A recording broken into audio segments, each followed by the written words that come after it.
제14장 하나님께서 마음을 강팍해 하시는 방식.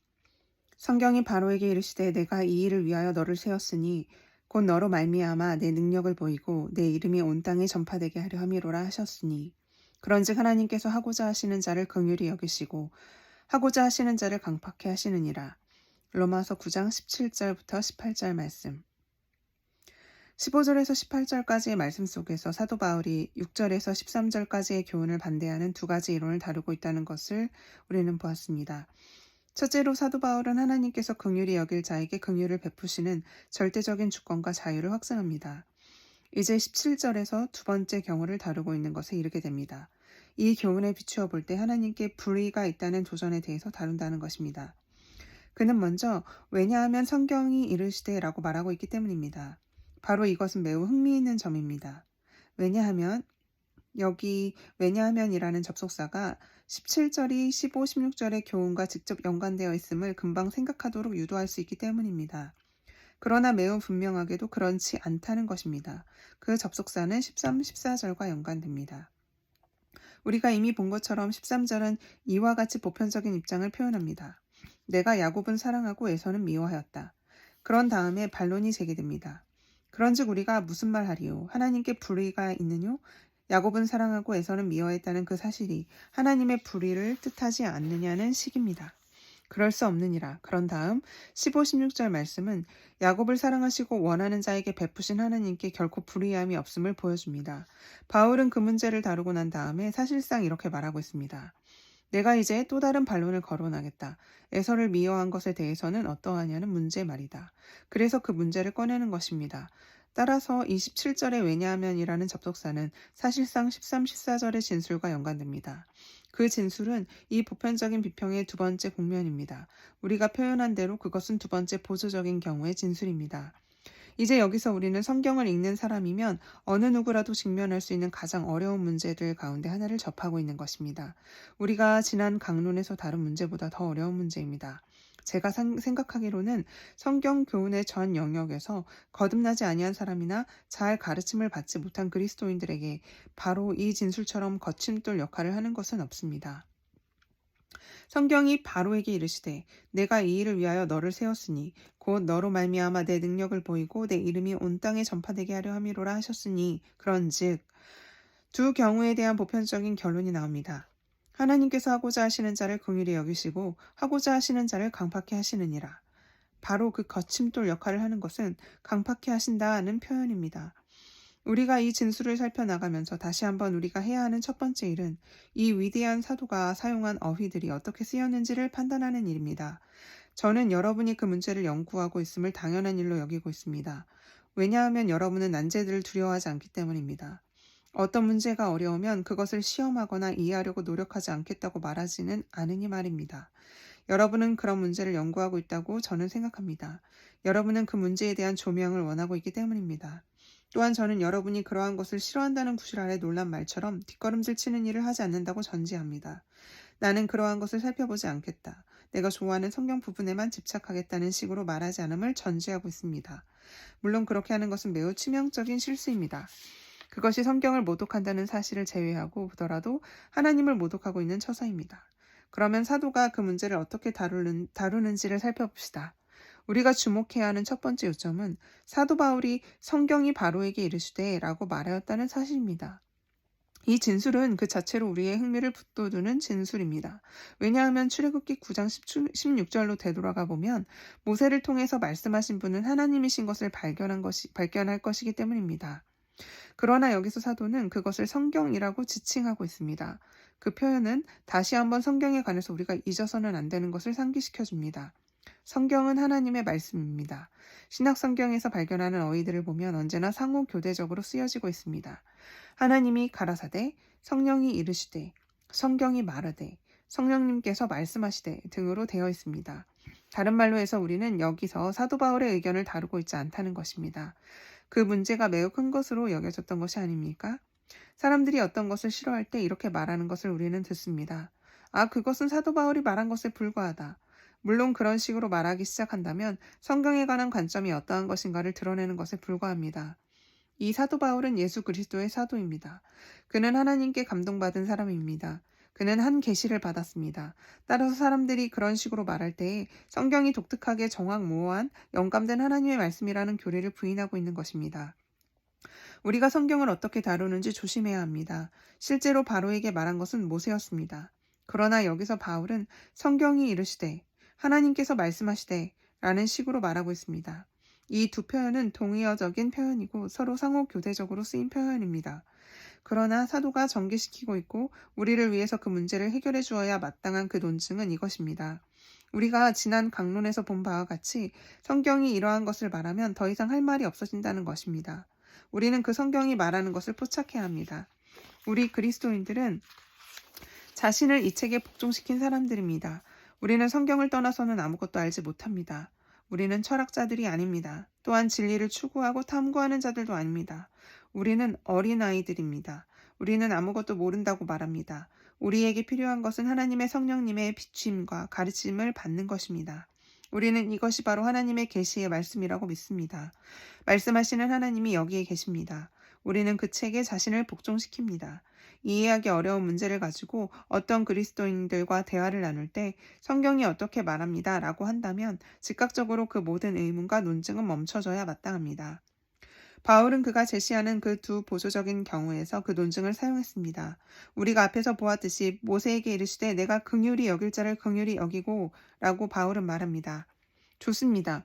하나님께서 모세에게 그렇게 말씀하셨다면 그러한 것입니다. 그 문제는 의견의 문제가 아닙니다. 하나님께서 그렇게 말씀하셨습니다. 여기서 다시 우리는 정확히 같은 것을 대하게 됩니다.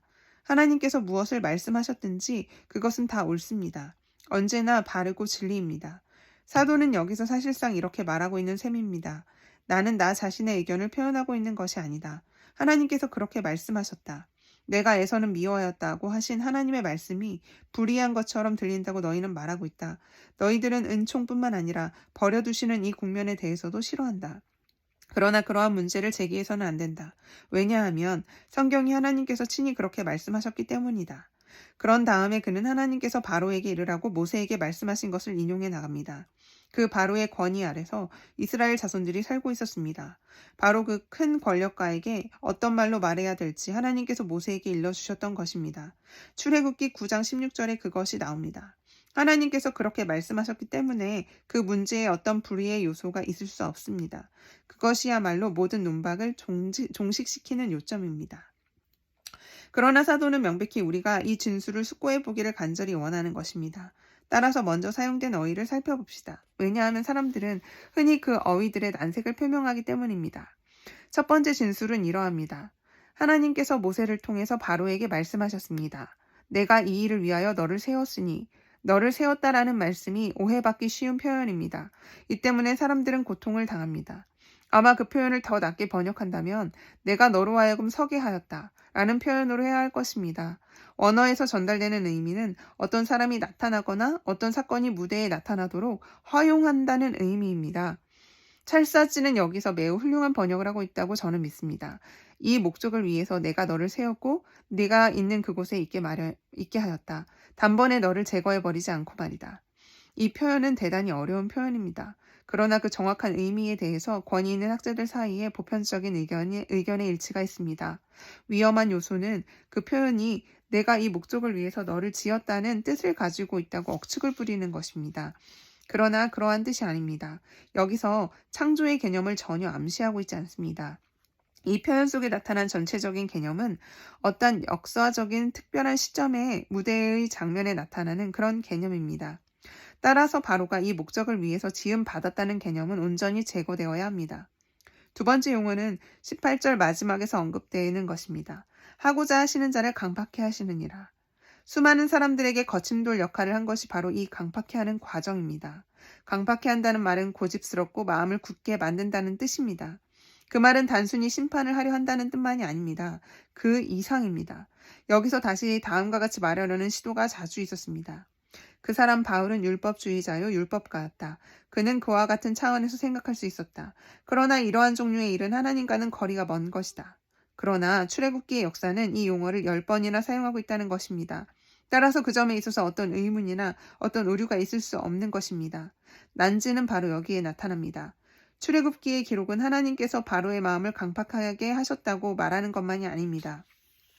출애굽기의 기록은 바로가 자기 자신의 마음을 강팍해 하였다고 말하고 있습니다. 출애굽기 8장에 그 한 실례가 나옵니다. 두 번의 별개의 진술로 표현되어 있습니다.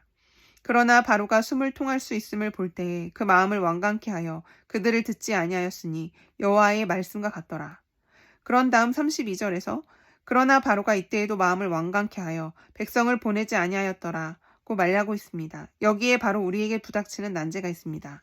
우리는 그 문제를 어떻게 해결해야 합니까? 어떤 사람들은 다음과 같은 방식으로 말하므로 그 문제를 해결하려고 애를 써왔습니다. 그것은 아주 단순하다. 그것이 뜻하는 바는 하나님께서 바로로 하여금 자신의 마음을 완강케 하도록 허락하셨다는 뜻에 불과하다. 그러나 그런 식의 말의 난제를 해결하지 못할 것입니다. 사용한 단어가 아주 능동적인 단어이기 때문입니다. 거기에는 어떤 수동적인 허용의 개념이 전혀 포함되어 있지 않습니다. 매우 분명하게 나타난 진술은 하나님께서 바로로 하여금 완강하게 하셨다는 것입니다. 하나님께서 바로로 하여금 그렇게 되도록 허용하셨다고만 말하지 않았습니다. 여기 18절에서 사용된 어휘가 입증하듯이 말입니다. 그런즉 하나님께서 하고자 하시는 자를 긍휼히 여기시고 하고자 하시는 자를 강팍히 하시느니라. 말하자면 그 표현은 그렇게 하신 분이 하나님이라고 정면으로 분명하게 말하고 있기 때문입니다. 하나님께서 그 일을 하셨습니다. 그 일과 떨어져서 우리는 출애굽기 4장에서 이 문제를 분명하게 해주는 진술을 만나게 됩니다. 모세가 바로에게 보냄받기 전에 하나님께서 모세에게 말씀하십니다. 여호와께서 모세에게 이르시되 내가 애굽으로 돌아가거든 내가 내 손에 준 이적을 바로 앞에 다 행하라. 그러나 내가 그 마음을 강팍케 한즉 그가 백성을 놓지 아니하리니. 여러분도 보시다시피 모세가 말할 때 그처럼 그릇된 방식으로 바로가 반응을 나타내도록 하나님께서 허용한 것이 아닙니다. 그것이 아니고 하나님께서 미리 모세에게 이르시되 그렇게 되도록 하겠다고 말씀하십니다. 우리는 매우 능동적이고 매우 한정적인 의미에서 그 문제를 다루어야 합니다. 언제나 유혹은 난제들을 만나면 그 난제들을 적당히 설명함으로써 피하려 나가려는 데서 나오는 것입니다. 그럴 수 없습니다. 우리는 이 문제에 정면으로 정직하게 대면해야 합니다. 이 진술의 두 국면을 우리가 어떻게 다룹니까? 물론 그 대답은 이러합니다. 그 둘은 다 진리라는 것입니다. 하나님께서 바로의 마음을 완강케 하셨습니다. 바로도 자기 자신의 마음을 또한 완강케 했습니다. 사실상 그 두 요점 속에 모순이 존재하지 않습니다. 바울이 확증하고 있는 요점은 하나님께서 바로가 그 특별한 시점에 거기 있도록 정하사 그 바로를 통하여 그 하나님의 능력과 이름을 온 세계에 알리게 하셨다는 것입니다. 바로 그러한 진술이 분명하게 기록되어 있습니다. 그러나 우리가 채용한 절차를 주목해야 합니다. 우리는 먼저 어휘들을 취하였습니다. 그리고 그 특별한 어휘의 의미에 대하여 명백하게 하였습니다. 그런 다음에 진술 전체를 하나로 보았습니다. 그리고 그 진술이 무엇을 말하는가를 알아보았습니다. 그래서 우리가 도달한 결론이 이러합니다. 우리는 여기서 매우 분명하게 바로가 자신의 마음을 스스로 완강케 한 것 이외에도 하나님께서 바로의 마음을 완강케 하셨다는 사실을 상기하게 해준다는 것입니다. 바울이